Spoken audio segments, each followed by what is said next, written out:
I'm not going to stop until justice is served for Nicolas. A grieving mother learns her son's 2022 shooting death is finally going to a grand jury after the DA faced tough questions from WWL Chief Investigative Reporter David Hammer.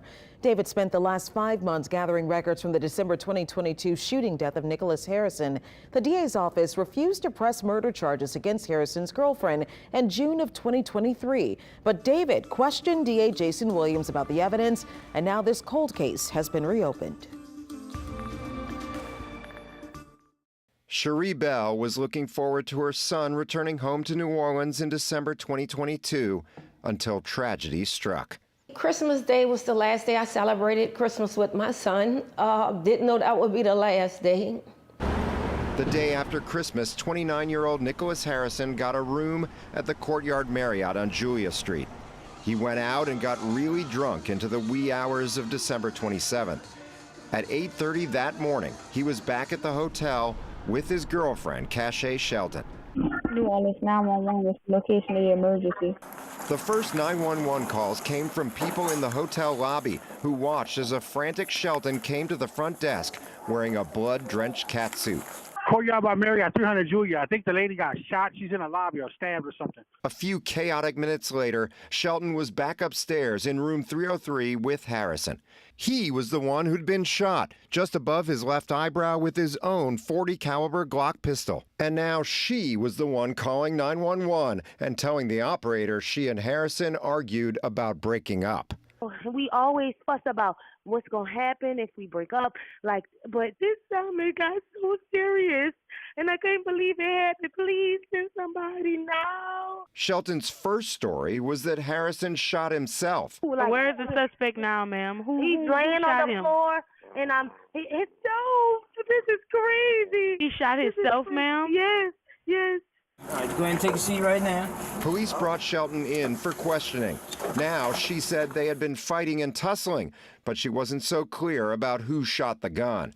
We were fighting and tussling, and the gun was right there, right? So then the gun got involved. So what happened? How did the gun get involved? How did it get involved?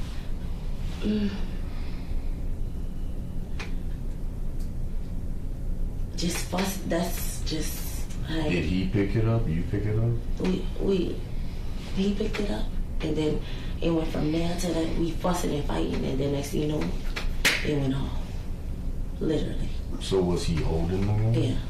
And she acknowledged she had handled the gun too. Did you handle it? Yeah, we both handled it. Okay. Then she told detectives the gun went off, and she, quote, ran up to him. You guys are fighting and the gun goes off and he's shot at that point? Yes. And then what happens after that? And blood everywhere. I ran up to him. But then she said they had both been in the bed the whole time. Can you say that for me? Sure. So, how close were you and Nick when all this was going on? It's like, just stand right there. Are we right here? When all this going on, we're like really tough. No, I'm just like right here. But you guys on the bed? No, we're on the bed. We laying down, we fussing, we talking. We go from on top of each other to on top of each other, from on the side of the bed to getting up on top of the bed. That's the tussling? Yes. Okay. I thought we were still standing. No, we never really stood up. No, it was just we in the bed going back and forth. Shelton told detectives she pulled Harrison off the bed and onto the floor after he was shot.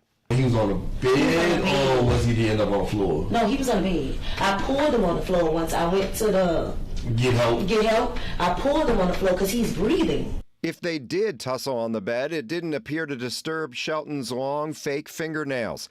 In the hallway back at the hotel, they were all there except for her right pointer finger.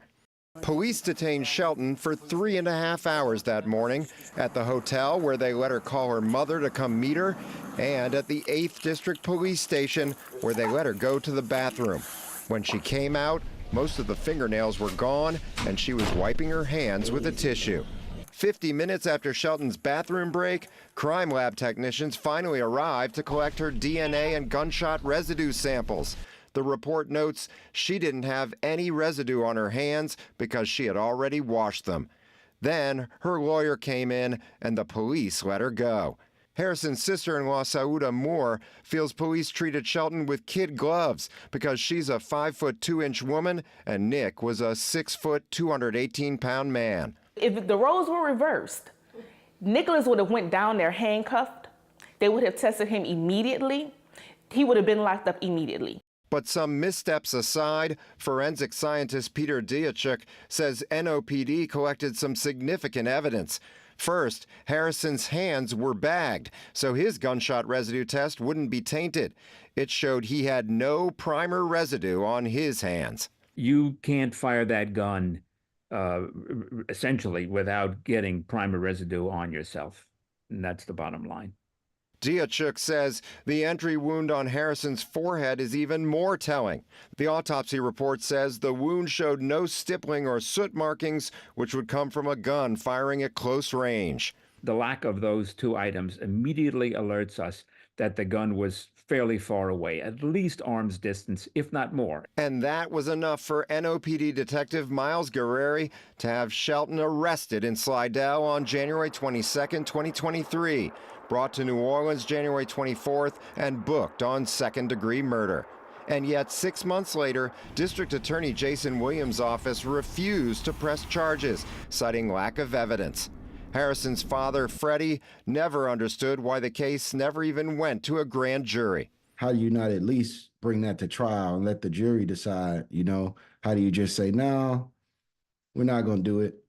The DA's office was supposed to give us its closed case file in September under the state's public records law, but never did. When I told DA Williams we were about to do a story, he reopened the case and said he could no longer comment on an open investigation. Now he tells Nick's parents the case is finally going to the grand jury. It was complete silence until you started poking around, and then now they say they say it's a slam dunk and they're gonna push forward with it. Diachuk warns there's more evidence that must be considered. I think everyone should review any crime scene sketches and photographs regarding the bloodstain pattern analysis, or to do a bloodstain pattern analysis. He says DNA evidence that was collected from the trigger, magazine, and grip of the Glock could also help settle who pulled the trigger. And an NOPD database shows results for 2 DNA samples were returned by the state crime lab back in 2023. It's just hard to see that New Orleans allow somebody to be killed and you have evidence. You have evidence. I cry every day, sir, every day, and my son deserves justice. Now, I spoke to Cache Shelton's defense attorney, Kevin Boucher. He said the DA's office reviewed the evidence for many months and carefully decided not to charge his client.